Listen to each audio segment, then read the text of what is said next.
Sa mga tiyosero natin na naghahanap ng mga Suzuki motorcycles at curious malaman kung ano ang mga presyo nito, at tinatamad na rin sila pumunta pa dahil sobrang init ng panahon.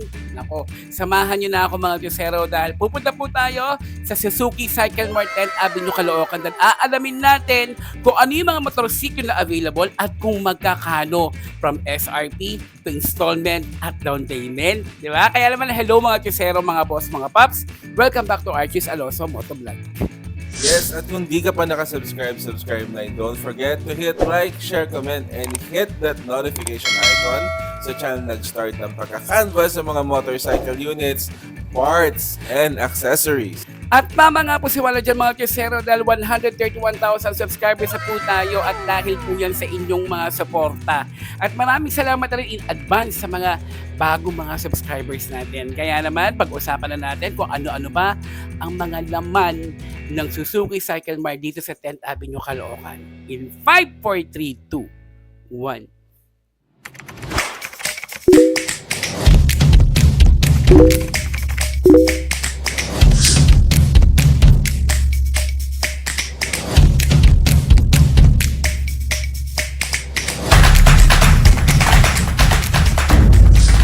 Papaliwanag muna ako mga tiyosero ha. Dito po sa vlog na to makikita ninyo merong SRP tsaka all-in cash. Pag sinabing SRP po, ito po yung pang installment, ito yung babayaran natin. Pero kung all-in cash naman, ito yung medyo tumaas ng onti dahil kasama na rin po doon yung registration natin. Kaya alika na, tuloy-tuloy na tayo. Nakikita nyo nga mga tiyosero dito sa Suzuki Cycle Mart 10th Avenue, Caloocan, napakadaming mga motorsiklo. Kaya naman, alika na, magkakanvasin tayo, baka sakaling meron kayo napupusuan dito. Unahin natin mga tiyosero sa Suzuki Skydive Sport, isang sporty at practical na scooter na swak sa daily commute. Fuel injected, kaya tipid sa gas at smooth gamitin kahit city driving. Meron din itong sporty decals, sharp design at lightweight body, kaya madaling isingit sa traffic. Perfect ito sa mga students, delivery use o pang araw-araw na pasok. May under seat compartment din para sa essentials mo at comfortable ang riding position kahit long ride. Kung hanap mo ay budget friendly pero astig ang dating, sulit talaga ang Skydive Sport. Mga tiyosero, hindi ko na kailangan pambanggitin yung mga presyo dahil pinapakita ko naman po sa screen kung magkakano po ang SRP, yung down payment niya at yung monthly niya. So kayo na lang po ang mamimili. Ito naman ang Suzuki Access Standard, isa sa pinaka-comfortable na scooters ni Suzuki. Powered by 125cc, fuel-injected engine, kaya malakas pero matipid sa gasolina. Mapapansin agad ang premium look nito at malambot na upuan, kaya swak sa long rides at everyday use. Malaki rin ang kulay board at under-seat storage, kaya practical gamitin pang negosyo o family service. Tahimik ang andar at smooth ang acceleration, kaya beginner-friendly din. Kung gusto mo ng scooter na simple pero classy at komportable, magandang option ng Suzuki Access. Ito naman mga tiyosero, ang Suzuki Smash FI, ang kilalang tipid bike ni Suzuki. May 115cc fuel-injected engine ito, kaya sobrang tipid sa gasolina at subok na sa pangmatagalan. Perfect ito sa mga naghahanap ng panghanap buhay, pang-delivery o pang-araw-araw na biyahe. Magaan dalhin, mababa maintenance at madali pang hanapin ang mga pyesa.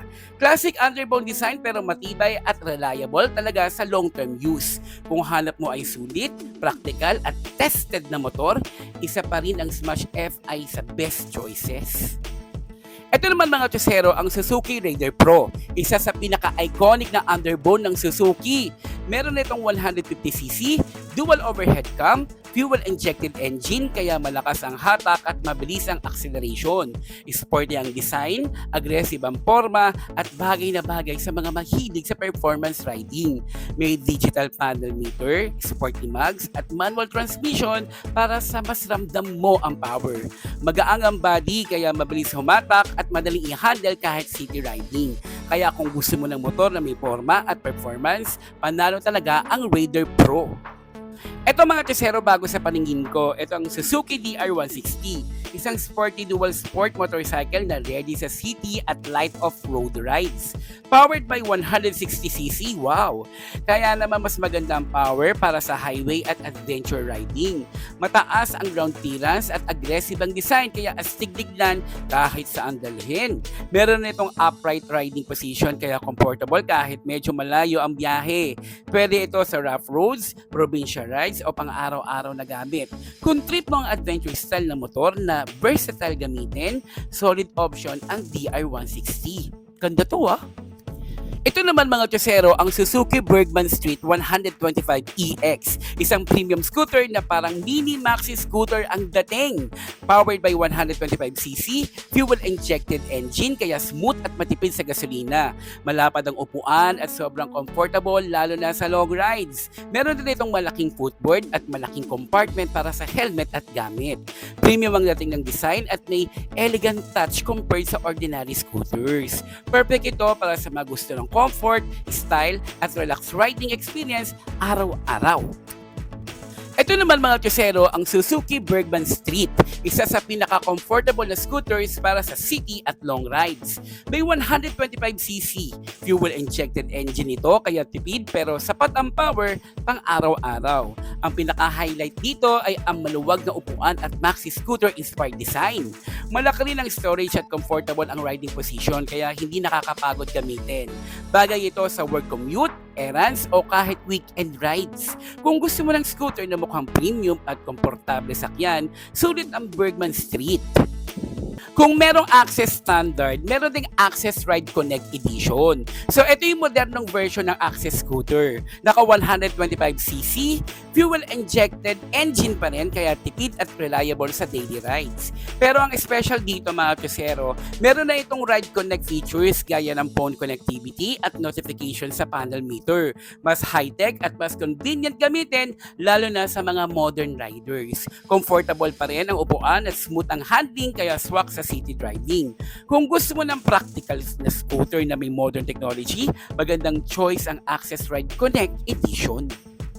Ito naman mga tesero, ang Suzuki V-Strom 160. Adventure-inspired scooter na ready sa long rides. May 160cc engine ito, kaya may sapat na power para sa city at touring rides. Makikita agad ang ADB styling nito. Mataas na windshield, matipunong body design at comfortable riding position. Perfect ito sa mga mahilig bumiyahe at gusto ng motor na may premium adventure look. At comfortable seat, kaya swak sa long distance riding. Kung gusto mo ng scooter na may adventure vibes at komportableng gamitin, panalo ang V-Strom 160. Ito pa mga tesero, kung ang hanap ninyo ay scooter na sporty ang dating pero practical pang araw-araw, swak na swak ang Suzuki Avinis. Powered ito ng 125cc engine na matipid sa gasolina pero sapat ang hatak para sa city ride at kahit pa paano ay kayang sumabay sa long ride. May aggressive at modernong design, kaya talaga mapapalingon sa kalsada yung mga tao. Pero hindi lang yan sa forma bumabawi dahil komportable rin gamitin kahit sa traffic. Magaang dalhin, madaling isingit at may modern features pa tulad ng digital panel, USB charging port at maluwag na compartment. Perfect ito para sa daily commute, beginner riders at sa mga gustong magkaroon ng stylish pero sulit na scooter. O di ba mga kasero, nakita nyo na no, napakadaming mga motorsiklo dito sa loob ng Cycle Mart 10th Avenue, Caloocan, dito sa Suzuki na to. So ang dami yung pagpipilian from classic scooter to underbone, di ba? Ang dami talaga mga kasero. At nakita nyo na rin yung mga presyo. By the way, open po sila ng Monday to Saturday from 8 a.m. to 5 p.m. At ang maganda dito, 3S shop po ito. Kaya kung may kailangan po kayo ng mga piyesa, meron po dito panigurado available yan. Kaya naman, pumunta na lang po kayo. At andyan po ang number sa screen sa mga gusto mag-inquire. At please, huwag niyo pong kalimutan na i-share na rin po itong vlog na to sa mga kaibigan po ninyo na naghahanap ng mga Suzuki motorcycles. At syempre, maraming salamat rin po sa mga nanood po ng Ridex na ginawa po namin vlog ni Ma'am Shobe at yung Dynotech na CBT set. Naku, thank you so much mga Diyosero dahil nag-sold out po talaga siya. Pero dun sa mga nalungkot, meron na pong paparating na mga Dynotech CBT set this coming May and June. Ayan, available na siya. Marami-rami na yan sa mga unit natin na iba't ibang mga brand. Thank you so much mga kasero at ingat po palagi.